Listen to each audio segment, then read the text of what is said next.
kulanti wanaagsan asxaabtayda ku soo dhawaada qaybtii 139 ee sheekadii filanwaa dhagaystayaal haddii ay tahay markii idinkugu horraysay channelkan subscribe gareeya kambaleelkana furta si aad joogto ugu heshaan sheekadan filanwaa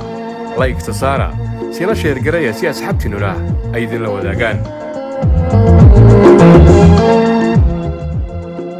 ninkii baasha ahaa sidii sabaad oogle uu u aroosayba gabal ayaa u dumay ma hoydo ma seexdo wax ma cuno waxbarashana mar hobaala kala tageen arrintaasi welwel iyo walaac hor leh oo ku sii siyaada ayay noqotay maalinba maalinta ka dambaysa aqalka dhexdiisa ayaana waxa uu bilaabay inuu keligii iskula sheekaysto adduunyadu cariiri badana qof wax jecel wixii uu rabana waayey dhibkeeday leedahay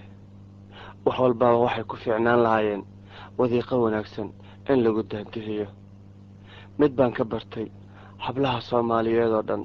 ayadii baan calmaday aadna waan u jeclaaday maxaa iga raacay dhibaatada maanta hayso iyo dihaalka iyo darxumada iga muuqato ayadaa u sabab ah meel aan ciirsadana ma aqaan si aan uga maarmano ma aqaan maantana oday bay hoos joogtaa ciil badana abooyow sidee baan waxyeel ah waxbarashadeedii waan ka haray oo tallaabo uma qaadi karo gacantayduba qalinku ma qabto buugna iska badaa warkiisa markaan fiiriyaba caajis baan ka qaadaa meel kaloo aan aadana ma aqaan waxaan weheshadaa oo keliya maskaxdeeda waxay ii soo gudbinayso oo ah jacaylka baaxadda leh ee aan u hayo gabadhi sabaad ahayd waa yaab baashana qolkiisa ayuu iskula sheekaystaa aabbihii kaynaanna ka daranoo qolka kale ayuu keligii iskula sheekaysanaya ilaan waa waalid wax dhalayoo wiilkiisii xaalad caadiya iminka kuma jiro arrintaasina odayga buuq iyo jahwareer iyo isla hadal ayay laftigiisa ku abuurtay waa odayga kaynaane waryaadhahee adduunyadan oo kale xaggee lagu arkay inankaygii waxbarasho ka teg nolol ka teg cunto daa hadalkeed waxba ma cabbo waa kana qori buu noqday war sidee baan yeela anigu war islaam yahow maxaa sameeya war ma wuxuu cunu waayey war ma wuxuu xidhuu waayey sidee yeela anigu inanka waan ku wareeray wallaahi bilaahi tallaahi si alla si aan yeelo garan maayo wax alla waxayana anigu horta xaqiiqada dhabtii ma garanayo laakiin maantaan ogaan waxa haya waanu ii sheegi walow aan xan ku qabo in gabadh nin qabo uu daba taagan yahay waa yaab odayguna dhinaciisa ayuu ka walwalsan yahay wiilkuna qolkiisa ayuu isaga jiraa welise wuu isla hadlayaa baasho isla sheekaysanaya ayaa waxaa u soo galay aabbihii kaynaan wax walba waxaa igu dareen odaga aabbahayo su'aal habeen iyo maalin ba ila daba taagan oday wax fahmaya maaha si aan wax uga sheega ma aqaan qaab aan wax u galana ma aqaan abooyo maxaa soo dhaaf waryaa baash aabo saacaddaadu way imsada iminka abo ma aqaan waa maxay war waa 4 saaco subaxnimo waa maxay xilligaad hurdaysaa abo madaxa i xanuunayo war waxaan ku idhi ma waxaad cuntaad weydi maya abo ma waxaad cabtaad weydi maya ma waxaad xidhataad weydi maya abo war waa tan 24 saac raashinkaagii qadadaadii waa la daadiyaa quraacdaadii waa la daadiyaa cashadaadii waa la daadiyaa war xaggee laga haya waryaa abo ma aqaan waa maxay abo aniga haddee adigu nin weyn baata wax walba la fahmi karo horena waxbaan kuugu bidhaamiyey hadda mar walba aabo maxaan kuu sheega abo adna su-aashaan baa ila daba taaganta war iskuulka hor baa kugu dambaysay waa hore maxaad iskuulkaagii u tegi laada waan ka caajisay war maalaad waxay kula hadlaysaa aabo naftaad diiday war ma naftaadaa wax diidi karta waryaa bal waxaad igu hadlayseeg war waxaa wasqaankaa banaga waryaa aabo waad iska kii dilaysaa oo keliya anaaba dilin maxaad ii dilaysaa aabo maandhow waxaan ku idhi waxa ku haya ii sheeg aniga haa jacayl oo yaad jecesha gabar gabadhu waayo reerkeedu waa laga doonayaa horaan kuugu sheegay aabo tumaad ii sheegta aniga bal hadalka iisii jilci sabaad baan kuu sheegay war sabaad ma gabadha ninka odaygaa lagu darada weli jecesha intaan la guursan ka hor baan kuu sheegay aabo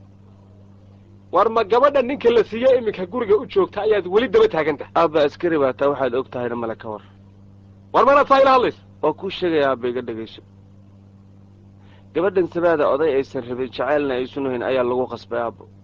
sababtuna waxay ahayd laba oday oo waayeele ah ayaa gabdha isdhaafsaday sabaad aabbaheed gabar baa la siiyey oo oglo oda la yidhaahdo ayaa gabar siiyey gabadhaada iiga bedelalayo isna gabadhiisii uu bixiyo sheekh muriidi baa layidhaah marka aabba labada gabdhood saas baa la isu dhaafsaday gabadhi nolol ma haysato waxay ku sugan tahay xaaladeedana anigu ma ogi haddii idinkii muxuu ahaaye askartaan haddaada wax walba aadan ogeyn dadka saa loo jajoobayna aada wax u qabanin anigu maxaan samayn karaa aabba waryaa wax ma kuu sheega ma gabadh aabaheed bixiya saa aad ugu hadlaysa arrinteeda aabbaheed meel israaili ku hayn buu ku bixiyey horta aabaheed ma bixiyey aabba diintaba ma qabta in qof la jajoobo waxyaabaha noocan oo kalena waa waxyaaba aan ku wanaagsanay xataa dhaqan ahaan iyo diin ahaanba waana waxay odayaashan waayeelada ay ayagu go-aan ku gaareen maantan labadii gabdhood noloshooda haddaad aragta aabba waad yaabaysaa waayo waa laba gabdhood oo curdana ayaa waxaa isweydaarsaday laba oday oo midna 70 jir ya midna 80 wax ula jiraan waryahay wax ma kuu sheega war meereeraha gabdhahooda la dhashay aabaheed baa bixiyey nin odayu ku darsaday wax ma kuu sheegaa baashow waxaan ku odhi alla ilahe haddaanan ku geyn meesha dhaqan toosinta taladayba tala maaha taladayba tala maaha baasho iga bax guriga warya iga bax warya iga bax warya waan baxaya aabba iga bax waya aabba aabbahe hadduu wax fahmi lahaa wax badan baa ii hagaagi lahaa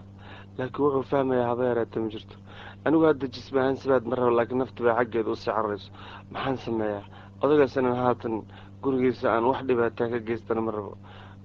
yaa badan dherigii labada dhinac ka gubtaa noqda meelaan aadama aqaan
taxanaha gabadhan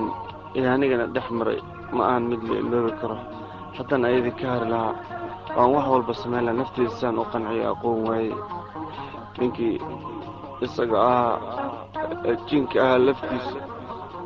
waxbaan samayn buu yidhi ilaa iyo haddana hawsheedii wuxuu ka samey ma jirto sibaad sidan uga hari lahaa filankeeda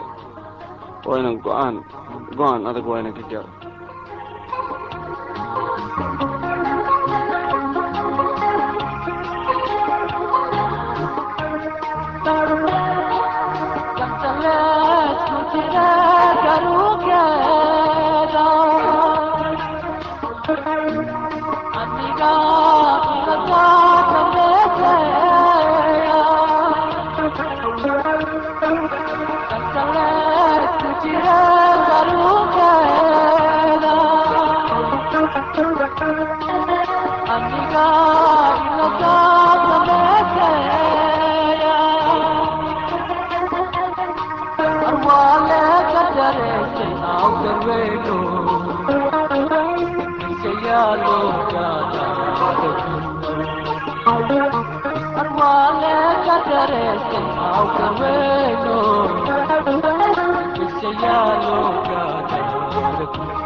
Thank you.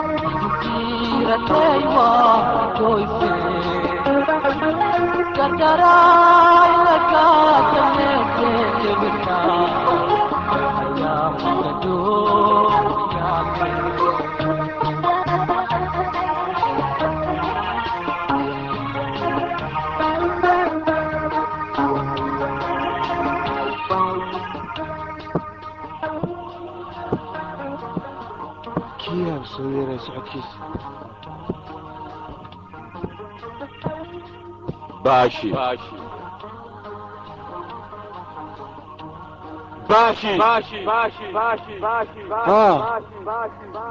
oohinta dhaaf calaacalka yareey maantoo dhan ayaan kula socday ku dhegaysanayey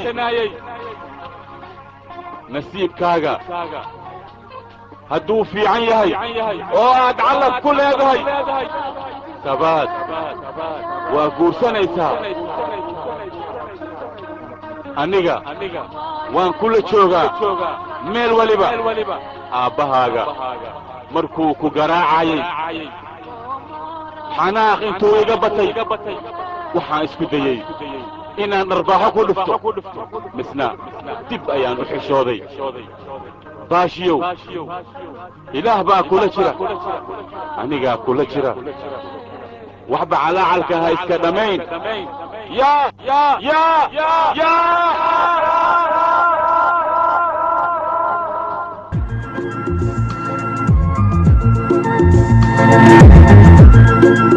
qaybtii 139aad ee sheekadii filanwaa intaa inoo joogto dhegaystayaal haddii ay tahay markii idinkugu horraysay channelkan subscribe gareeya gambaleelkana furta si aad joogto ugu heshaan sheekadan filanwaa like saara siina sheer gareeya si asxaabtiinnuna ay idinla wadaagaan